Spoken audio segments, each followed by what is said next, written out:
What do you think the biggest money mistake the average person makes is? You're saving all of your money. Just having your money sat in a bank account doing nothing. You're becoming poorer every single day. I don't think most people know this. I've got a friend who's steadily compounded his bank balance over time. And I remember asking him, I was like, how much money do you now have in your bank account? And he goes, I think probably about $1 million. I was like, it's just sat in your bank account. And he was like, yeah. And because he's scared. Like he's scared, he doesn't know what to do with it. So he thinks just putting it in the bank account is the safest possible thing to do. Well, it's a guaranteed loss. These big money mistakes are keeping you broke. Now, if you want to do well in 2026, make more money, do more things with that money, this video is for you. We're going to break down the biggest mistakes people make at all different parts of their lives that are costing them tons of money in the long run. So if you want to get rich eventually, let me know by liking and subscribing, and check out the video. Here are the financial mistakes I made in my 20s that honestly should have made me a millionaire by now, but I'm not. Number one is not starting a Roth IRA by 18. When I turned 18, I had a job, so I could have opened up a Roth IRA, but I didn't. If I maxed out my Roth IRA at 18, meaning I put $7,000 every single year into the Roth IRA with a 7% return, I would have a projected $96,000 in that account versus what I have right now, which is right around $50,000. Number two is keeping too much money in your checking or savings account. And I am still guilty of this. I'm just super risk averse. I used to keep like $15,000 to $20,000 in my checking, which is not a good thing to do. Any extra money you have should be invested so then you can actually make a return on that money, because you have cash sitting there not earning interest, you're losing money. What I should have done is kept $5,000 to $10,000 in a checking and up to 3 to 6 months worth of income in a savings account, a high yield savings account. Everything else should be invested. Number three is not switching jobs. I stayed at the same job for way too long. If I had switched jobs every 2 years, I would have seen 20 or 30% increases in my salary. Instead, I stayed loyal. And guess where that got me? Not very far. I don't even have a job anymore. Number four is buying a brand new car. I've said this before and I'll say it again. Do not buy a brand new car. Buy used cars. New cars lose value the second you drive them off the lot, and you always hear people saying that, but no. They lose so much value, it's kind of crazy. Don't make the same mistake I did. Buy 2 to 3 year old cars. And number five is not taking my health seriously after college. After college, I just stopped working out with a goal. I'd go to the gym, lift some weights. I'd go on a run here and there, maybe like a 2-mile run, but there was no goal. Now that I have a goal in mind of exactly what I want to achieve, I just have more energy. My discipline is better. I'm able to go to the gym at exact same time every single day and make sure I get my workout in. And you might be wondering, what does this have to do with money? It translates to my brain actually functioning the way it should. I'm able to think clearer. I'm able to spend more time at home trying to make money. And I didn't do this until this year. So all those previous years, I kind of missed out on this huge opportunity of my money-making abilities at the highest level. And they always say health is wealth. So don't be like me. Don't make these 5 mistakes. If any of these resonate with you, leave a comment down below. Listen, you may hate me for saying this, but $10,000 a month is not a lot of money, all right? $10,000 a month is your rent, utilities, a phone bill, maybe a dog, maybe a therapist, and that leaves you enough if nothing else goes wrong. It's not rich to make $10,000 a month. It's not a flex. It's just the basic needs for 2025 with how expensive things are. People are trying to save their way when things are just inflating around them. And before you leave hate in the comments, I'm 24 years old. I'm on track to make over $600,000 this year. It wasn't always like this. I don't have wealthy parents. I don't have a trust fund. I don't have a GED. I don't have a high school diploma. I literally dropped out at 14, legally 16 years old. All right. And I've been able to create a pretty nice life for myself. And what I've started to realize is people around me think of $10,000 as this pipe dream. And you need to raise your standards, because you shouldn't be living paycheck to paycheck. I don't have all of these resources available to me, and I didn't 5 years ago when I started e-commerce, all right?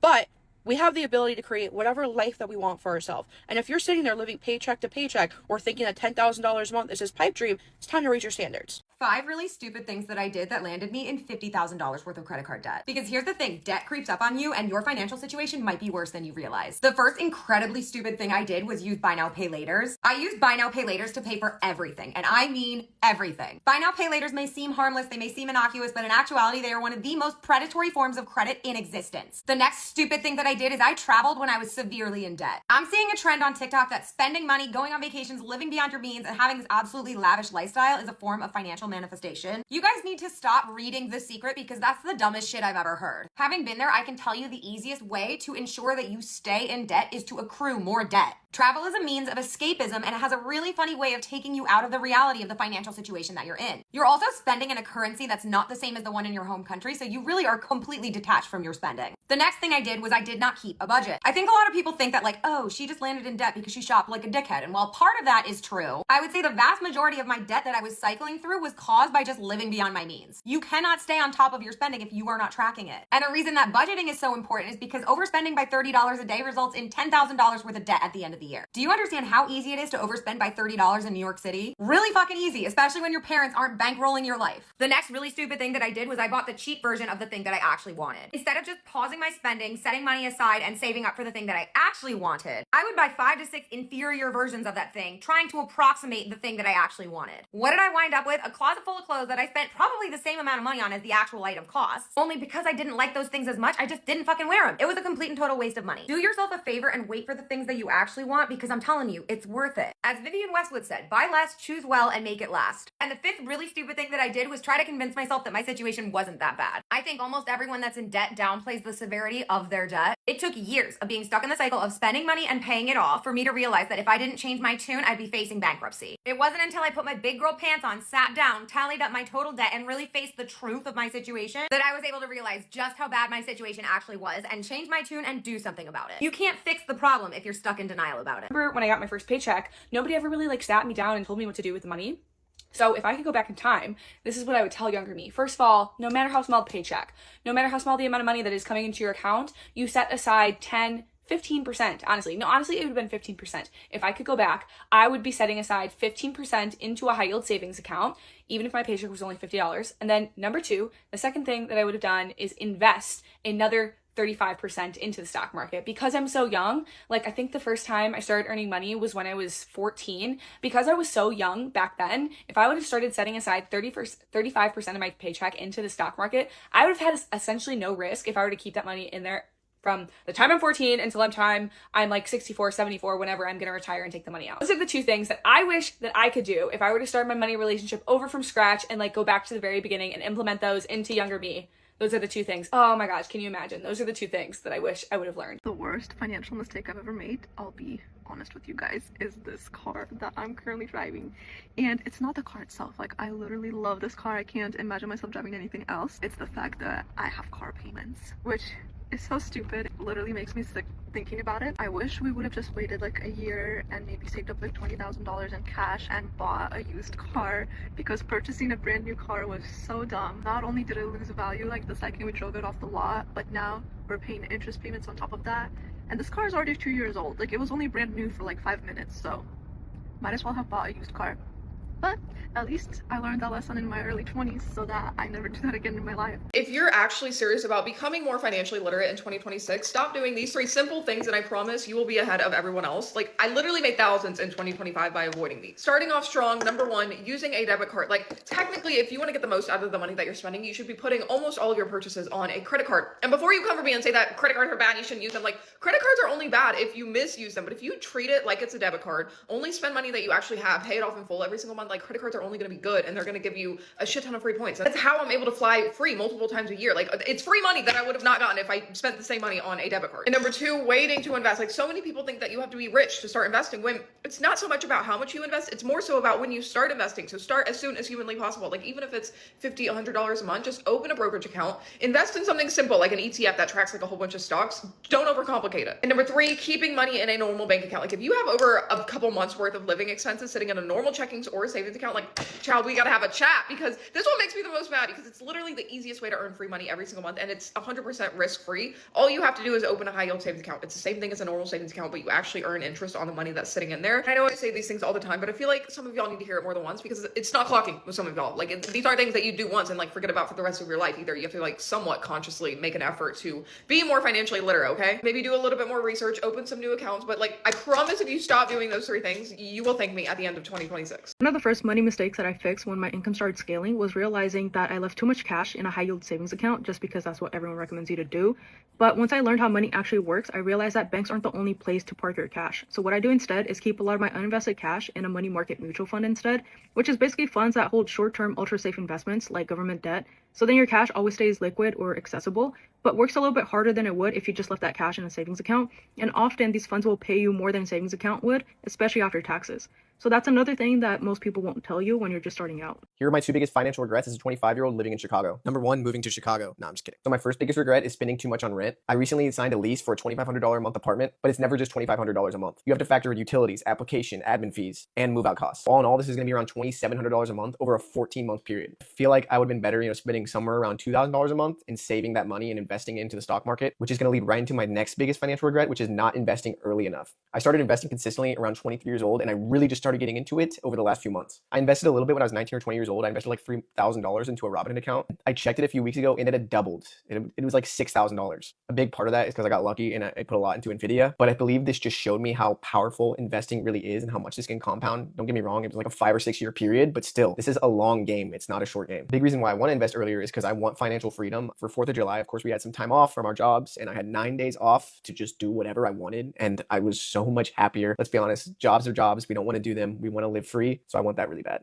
But it'll take time. Those are my two biggest financial regrets. I want to chat about the 3 biggest money mistakes I made in college. So hopefully you don't make these too. First is spending my student loan refunds. I would usually end up getting like a $500 to $900 check in the mail every single semester just from overpayment on my student loans. And instead of putting that money right back towards my student loan debt, I spent it on clothes and fast food, and I truly could not tell you what, but it is gone. Number 2 is opening a store credit card, a Kohl's credit card to be exact. If anyone's worked retail, they pressure you into getting store cards. But if I could go back, I would choose a card that would help me build my credit while preventing me from overspending. Number 3 is not checking my bank account or my student loan balances. I was 100% unaware and uninterested in my finances in college. I didn't even know how much student loan debt I had until 2 weeks before graduation. And that's when I learned I was in almost 6 figures of student loan debt. So that was a good surprise. If I was actively engaged in my finances, I would have been way more motivated to make money during college, pay my student loan refunds back to my debt, spending a lot more time applying for scholarships and grants. This is the biggest financial mistake I made in my 20s. And fixing it is probably the biggest reason we can afford for me to be a stay-at-home mom now. It's cars.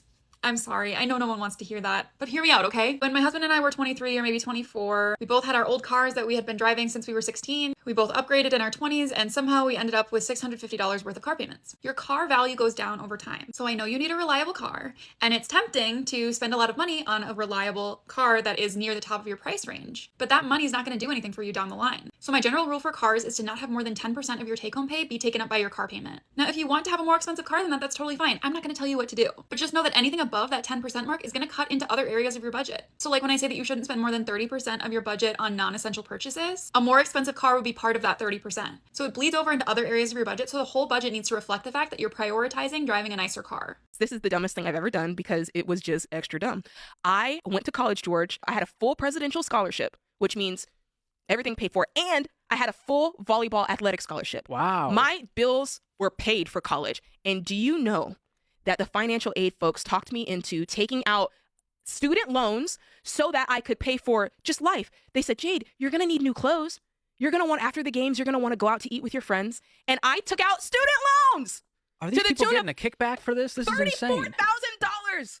George, that's what I did. Lived it up in college. I don't remember it. I remember going to Walmart, spending $60 on groceries just like everybody else. I don't know what happened to the money. 3 money mistakes I'm avoiding in my 20s to make sure I'm pretty freaking wealthy in my 30s. First one is lifestyle creep. Just because I'm making more as I'm progressing in my 20s does not mean I'm going to be spending more. True wealth comes from the gap between your income and your expenses, and that makes such a difference in your 20s because if you have more to actually invest in will make such a big difference. Number 2 is skipping investing. Just because things could be tight or I want to buy things does not mean I'm going to miss any investing, and that even helps when you automate it, but that's a separate topic. But this is everything in your 20s, and this will set yourself up for financial success. Number 3, relying on credit. I love credit cards. I think there's so much benefits with them, but if they're my buffer to get the things I want, that's just not using it in a productive and good way for your financial health. So I think it's really important to use them intentionally, and I want a cash buffer, not a credit buffer. The worst money mistake I see people my age doing is buying new cars. And at it, they buy expensive new cars. It is one of the best ways if you're just looking to throw your money away. And I'll explain why. So this is my car. It's a 2022 BMW 3 Series. And a lot of people tell me it's a nice looking car.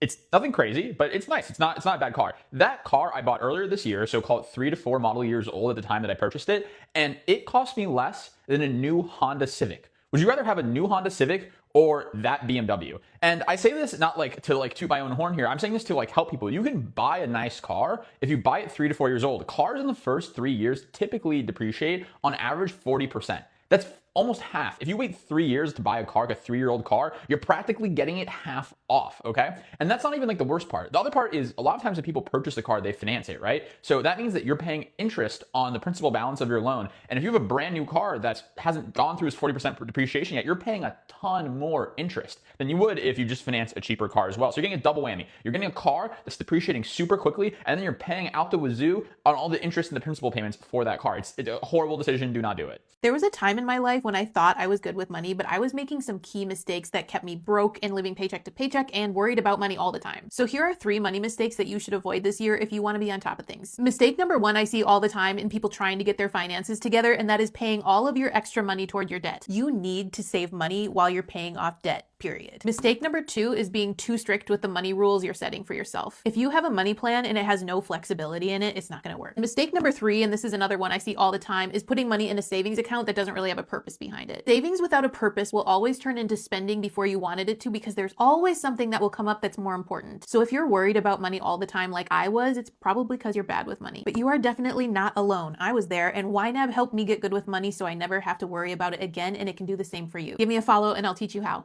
Yes, I'm good with my money now, but that has not always been the case, and I've made a lot of mistakes along the way. So here are the 5 dumbest things that I've done with my money. The first dumb thing that I did is using my debit card for everything. I didn't know this before, but when you use a debit card, you usually can't dispute charges that you have on that card versus a credit card you can, and you also get a lot of protections and insurances with credit cards, but that is not the same with the debit card. The second dumbest thing that I've done with my money is listening to friends or acquaintances on which individual stocks I should buy. I listened to someone I barely knew for stock advice, and they told me to buy a specific individual stock. I did buy that stock, and it proceeded to lose 60% of its value. The next dumbest mistake I made with my money is keeping all of my money in my savings account, but as I became more financially literate, I actually learned that it's riskier to keep your money in cash where it loses money to inflation versus investing it into the stock market where it can grow, 8 to 10% per year. The next dumbest thing that I've done with my money is not talking to anyone about my money. I swear people gatekeep finances. That's why I didn't talk to friends, family,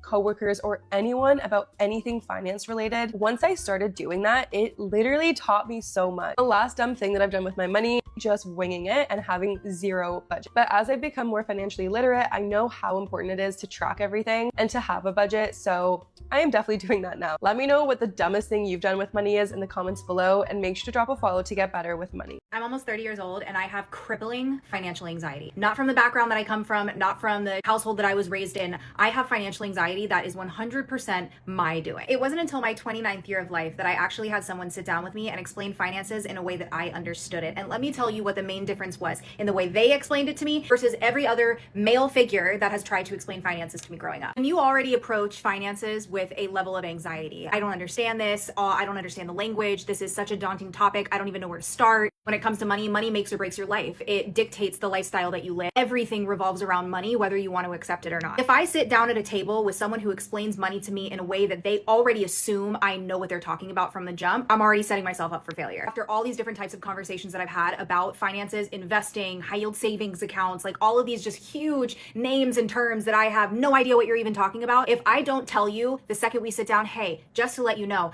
I have an extreme level of anxiety when it comes to this specific conversation and this topic, please take it slow for me. I made a lot of mistakes in 2025, but those mistakes led me to making massive decisions that I've been needing to make for a very long time. One of the mistakes that I made was failing to look at my bank account, actually review my bank account for more than a consecutive 3-month period. Yeah. I paid my bills on time. Everything was paid on time, but I was terrified to look at my bank account. To be totally frank with you guys, I keep it real on here. I went 3 months paying double rent in New York City. I was paying over $6,000 a month in utility and rent. I wasn't having any money come through. It was a really slow time period for my career, for his industry. I was going through management changes and I was not replenishing what I was taking out. And I ended up making the irresponsible decision of carelessly spending the money I was saving for taxes just to pay my expenses in my way of life. My spending this year, despite what it might look like on the internet or what you assume influencers spend, has been relatively controlled. Do I follow a budget? No. Have I tried to follow a budget multiple times in my adult life? Absolutely. Hope that one day I can get to the point where I can rely on myself to actually be good about a budget, because that really does save you down the line. I think this past year has taught me that as much as I want to live in the present and just be who I am now and not worry about the future, when it comes to finances, finances, the more you make irresponsible decisions when you are young, the more you are messing yourself up for the future. That's what I learned. I sat down early last month, had a conversation with my boyfriend, looked at my bank account, and I was like, oh my God, I have $40 in my savings account. I have money elsewhere in a 401k, in a retirement account, in investments. I still have money,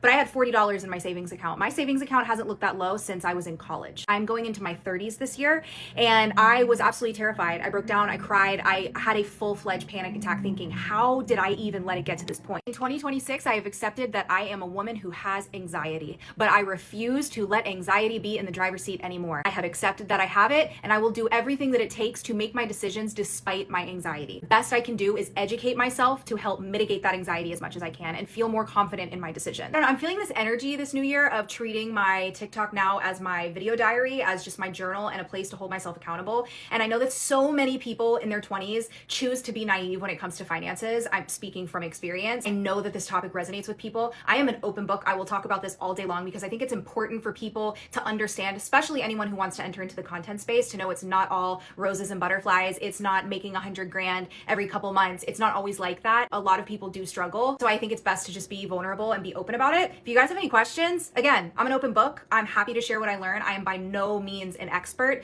but I am at least trying.